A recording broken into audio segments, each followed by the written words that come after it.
여러분 안녕하십니까? EBS 초대석 정관용입니다. 요즘 한일 관계 정말 심각합니다. 그런데 이런 상황에서 뭐 독도 문제, 또 위안부 문제, 또 강제징용 피해자 문제 이런 각종 현안에 대해서 적극적으로 우리 편을 드는, 그런데 이름을 들어보면 일본 분인 것 같은 그런 교수님 한 분이 있어서 아마 여러분 매스컴을 보다가 궁금해하셨을 것 같아서 오늘 초대석에 저희가 한번 초대해봤습니다. 호사카 유지 교수님이십니다. 어서 오십시오. 교수님. 예, 안녕하십니까. 네.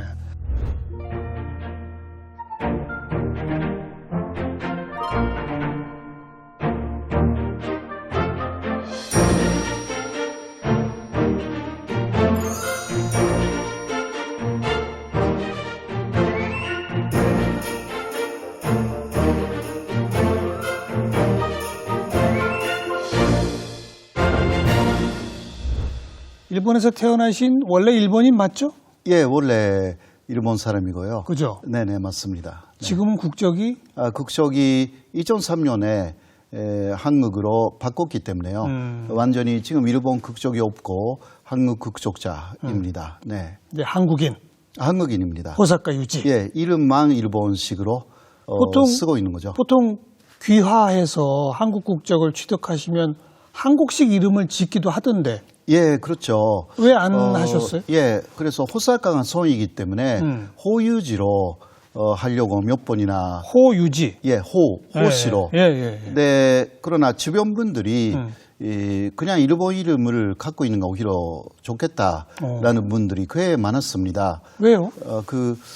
제가 뭐 독도 연구도 하기 때문에 네. 일본 이름을 갖고 독도는 한국연 또 이런 식으로 이야기하는 게 효과적이지 않겠냐라는 분들이 꽤 많았어요. 예. 그래서 제가 호유지로 바꾸려고 두 번이나 법적으로 시도도 했는데 너무 주변에서 그런 식으로 말씀하시기 때문에 해서?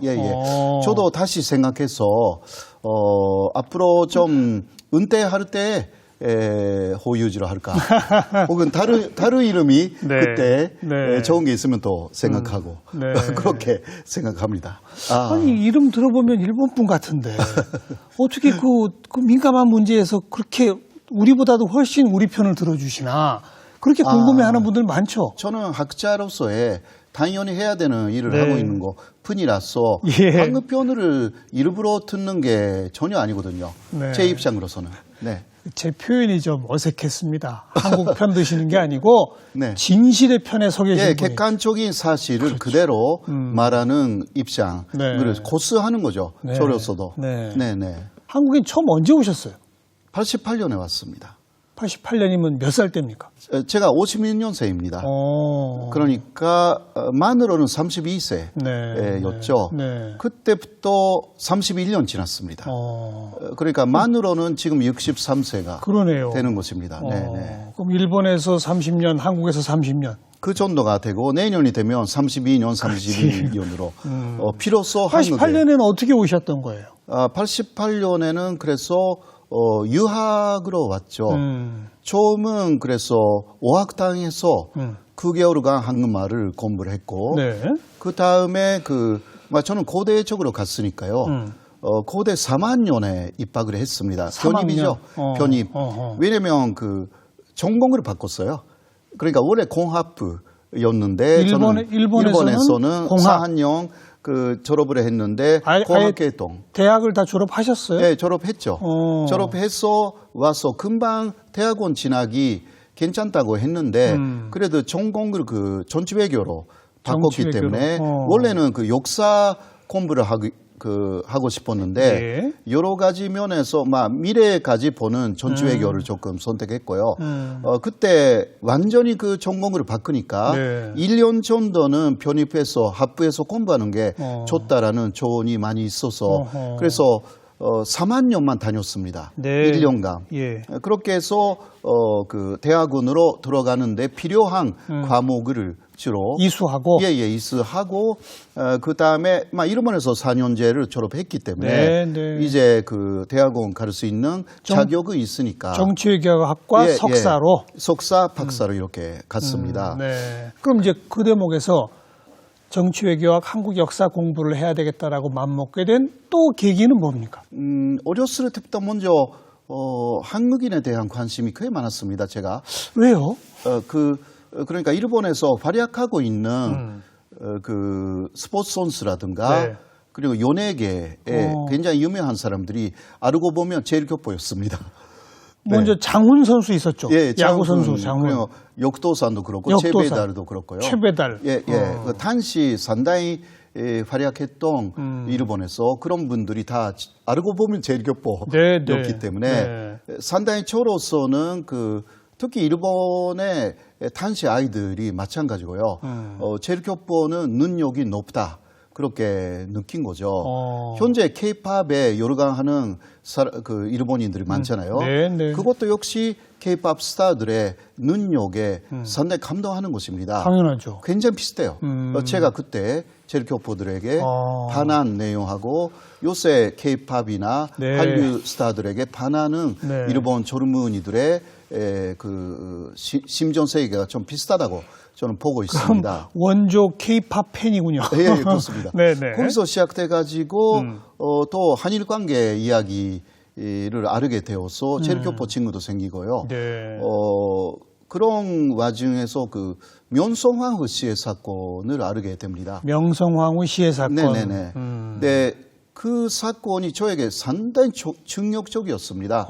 왜냐하면 왕비잖아요. 왕비죠. 황후를 살해한 곳이니까. 그렇죠. 네, 일본에도 왕비, 황후가 있지 않습니까? 있죠. 네, 그것을 외국인이 살해했다 하면 일본 국민들이 상대 국민들을 그렇게 쉽게 용납하지 못할 것입니다.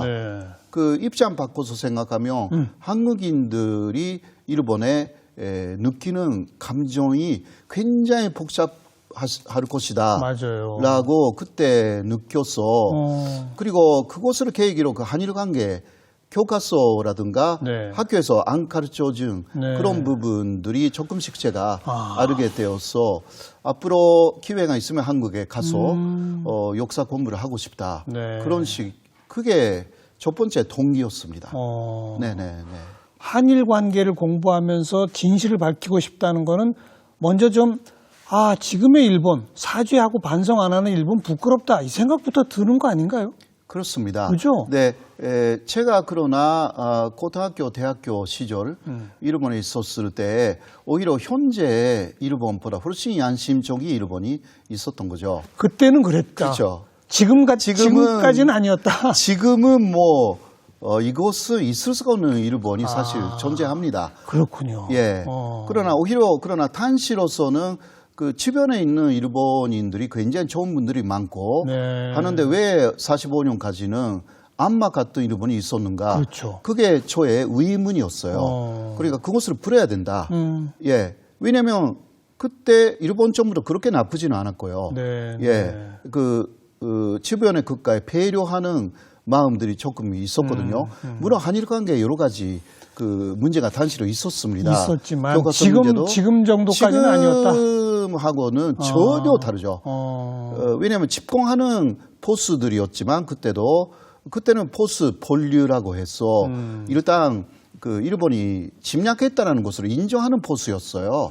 그러나 현재는 일본이 침략 국가였다는 것을 부정하는 극우파이기 때문에 너무나 지금 일본이라는 사회 자체가 바뀌어버렸습니다. 그러나 단시도 제가 45년까지는 말하자면 현재 집권하고 있는 아베 정권 같은 정권이 45년까지의 일본 정권이었던 것이 사실이니까. 그래서 제가 조금 이해를 하는 거죠. 요새 되면 45년까지는 그렇게 끔찍했다라는 것은 지금 아베 정권 보면 좀 이해가 된다. 이해가 된다. 그 사이에 있었던 정권은 포스들이 주로 집권했지만 괜찮은 양심적인 보수들이 집권을 쭉 했습니다. 그 독도 문제를 또 특히 종합연구소까지 만들어서 소장을 맡기게 된 또 그런 직접적 계기가 있나요? 제가 어떤 한국의 대학에서 강의를 했을 때 학생들이 독도가 일본 연도냐 한국 연도냐 저에게 물어봤습니다. 그래서 저는 한국 학생들이. 예. 네, 제가 그때 아직 독도 문제에 대해서 별로 관심이 없었기 때문에 아직 모른다고 네. 그리고 공부하여서 대답하겠다고 예. 약속을 했고요. 예. 그 이후에 제 주변에 계시는 어떤 분이 독도 문제를 좀 깊이 연구를 하면 어떻겠냐 네, 그런 네. 이야기를 한 분이 계셨어요. 그래서 제가 독도 문제 그것도 역시 일제강점기를 제가 공부했기 때문에 거기에서 파생된 문제로서의 그렇죠. 독도 문제 그것을 연구하게 됐습니다. 네. 네. 그리고 체계적으로 연구하고 공부해 보면 볼수록 한일 역사 자료를 다 섭렵하면 할수록 한국 땅이더라. 아, 네. 그거죠. 그렇습니다. 그러니까 일본 쪽에서는 일본의 유리한 부분이나 혹은 역사를 왜곡시켜서 하는 게 굉장히 많았어요. 네. 그래서 제가 일본이 이런 면이 있구나라는 것을 알게 된 것은 왜곡이라는 역사 왜곡, 그리고 자료 왜곡이라는 부분들이 심각하게 있습니다. 그거는 네. 독도 문제를 연구하면 분명하게 나타나는 부분이고요. 이런 것으로 전직강 일본, 정확강 네. 이선적인 일본이라는 부분이 무너지기 시작해요. 제 안에서. 일본은 국익을 중심으로는 어떤 사실이 아닌 것을 우기는 나라, 그런 부분이 있다라는 것을 독도 연구라든가 위안부 연구도 네. 하면서 네, 네. 그게 나타나는 것입니다. 정확하게.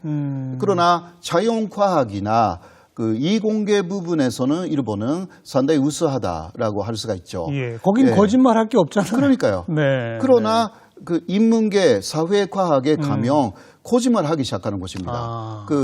특히 국익하고 이게 일본의 국익에 도움이 안 된다고 하면 서슴지 않게 거짓말을 하는 네. 부분이 물론 전체 학자가 아니라 일본의 일부지만. 극우적인 사람들이 그것이야말로 국익이라고 착각하는 거예요. 예, 우리가 보면 그거 아니잖아요. 네. 오히려 일본의 장기적으로 보면 일본의 신뢰를 손상시키는 깎아먹죠. 그런 것인데 그 사람들은 그러나 그렇게 과거의 사실을 은폐하고 또 거짓말을 하는 것이야말로 일본의 국익이라고 생각하는 사람들이 요새는 좀 늘어나고 있어가지고 걱정입니다. 네. 네.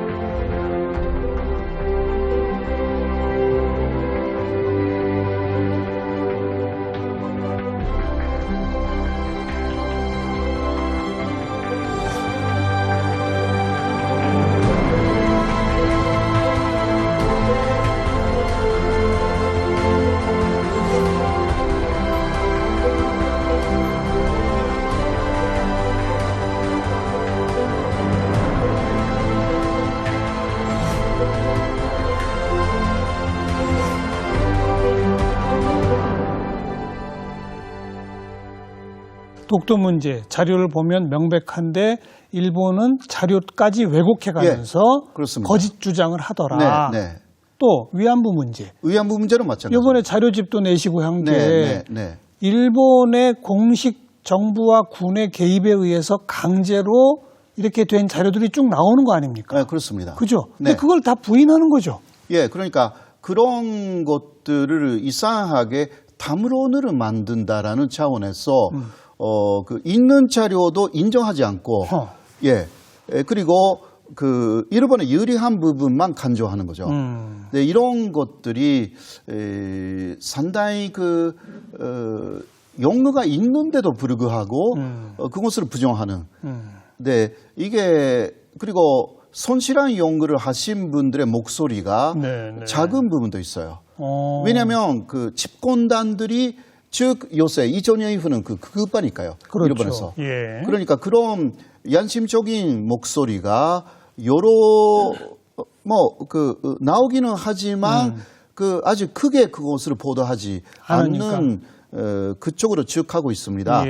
특히 아베 정권은 언론을 많이 장악했기 때문에 그렇죠. 일본의 총무부라는 거 있지 않습니까? 총무성이라고 하죠. 네. 총무성은 그러한 언론이나 그리고 방송을 지도하는 특수한 게 있어요. 그러니까 언론의 자유를 말하면서 통제를 합니다. 그 전무성입니다. 예. 그것이 아베 정권이 되어서 아주 강화된 거죠. 언론 통제까지도. 네네. 그러니까 양신접 학계의 목소리는 보도가 잘 안 되고 왜곡된 목소리는 강하게 보도가 되고. 예. 요새도 그러니까 예를 들면 교만에 대해서 반대하는 분들이 많잖아요. 사실 일본 안에서도 그 목소리는 거의 나오지는 않는 거죠. 그러니까 지지를 안 하는 것이고 지지를 해도 내보내지 않는 것이고 그리고 일본 정부 아베 정권에 대한 비판 자체의 목소리는 거의 내보내지 않고 일본 정부의 목소리만 계속 그게 뭐라 그럴까 비판 없이 내보내는 이런 것이 그러니까 2000년 초부터 중간에는 민주당 정권이 있었지만 그거 제외하고는 그 극우파 계열에서 집권했기 때문에 계속 그 길로 갔다. 그것이 계속 쌓였어요. 현재까지. 그러니까 20년 가까이 물론 중간에 3년 반 정도 민주당 정권이 있었지만 그거 제외하고는 그런 기조가 쫙 만들어집니다. 네, 이게 그러니까 현재의 완성판으로 가고 있는 상황입니다. 그러니까 우리 교수님 몇 년 전부터 21세기의 신친일파라고 하는 주장 표현을 쓰고 계시잖아요. 그 실체가 뭐예요? 그러니까 물론 다 그런 분들이라고 하기는 어렵다고 하더라도요. 제가 알기로는 일본 쪽에서 굉장히 많은 자금이 들어오고 있고요. 그러니까 어떤 면에서 비즈니스죠. 한국에서 연구비를 받는 것보다 일본 쪽의 연구비가 10배 혹은 100배 될 가능성도 충분히 있습니다. 그리고 그런 책을 더 일본어로 만들어서 혹은 유튜브로 만들어서 하면 교만적인 분위기가 일본에 있기 때문에 예를 들면 100만 부 팔리면 엄청난 돈이죠. 일본에서 또 장사가 된다? 그러니까 일본의 인구가 1억 2천이라고 했어요. 그 1%가 진짜 교만파라고 해도 120만 명입니다. 5%라고 하면 600만 명입니다. 그것을 그냥 대상으로 하는 것입니다. 그러면 그 600만까지 5%까지 팔리지 않아도 일본 인구의 1%만 팔려도 120만 명입니다. 이거는 어마어마한 베스트셀러가 되는 것입니다. 일본 안에서도요. 그렇죠. 그러니까 제가 보기에는 이것은 비즈니스적인 면이 강하다. 그렇게 저는 보고 있습니다. 교만파론으로 하는 한국인 유튜버 일본에서 활동을 해요. 그 사람 하는 이야기가 처음은 교만파론을 안 했다고 합니다. 그런데 어느 때 조그만 교만파론을 했더니 조회수가 엄청나게 올라갔다고 합니다. 그러니까 이게 돈이 된다. 라고 해서 그 이후는 교만파론을 계속하게 돼가지고 지금 굉장히 수익이 좋은 유튜버가 됐어요. 그러니까 비즈니스라는 면이 없지 않아 있다고 저는 생각합니다. 한국 내에서도 예를 들면 유튜브라든가 이런 것은 수익하고 연결되죠. 완전히 연결되어 있고요. 그리고 조회수가 이거 중요합니다. 이런 부분을 좀 더 우리가 알아야 되는 부분들이 좀 있는 것 같습니다. 그런데 그런 비즈니스적 측면의 또 출발에는 일본 자금이 직접 들어옵니다. 연구비 지원이나 이런 것들이 분명히 존재한다. 존재합니다. 이번에도 어떤 학자가 유엔에 가서 발언을 했는데 알고 보니 일본 단체 자금 지원 받았더라. 그거죠? 그 단체가 국제 논쟁 연구회라든가 그런 단체인데 제가 인터넷 사이트에 들어가서 봤어요. 그런데 완전히 일본 극우파 주장을 그대로 주장하는, 그러니까 위안부는 자발적인 매춘부였고 그리고 난징 대학사는 없었고 이러한 것을 주로 주장하는 연구회예요. 그러니까 또 그러한 극우 단체에서 돈을 받아가지고 유엔에 가서 발언하거나 하면 그런 한국인의 성격이라는 것을 생각할 수가 없게 생각할 수 밖에 없게 알겠습니다. 되는 것입니다. 신친일파의 실체가 바로 그런 거군요. 예, 기타 뭐 많습니다. 신친일파라고 하면요, 뭐 일본 정부도 공안이라든가 이런 데서 한국 학자를 부릅니다. 예, 그리고 비밀 회의라고 비밀 회의도 예, 예. 그러니까 공개되지 않는 회의에 부르는 것입니다.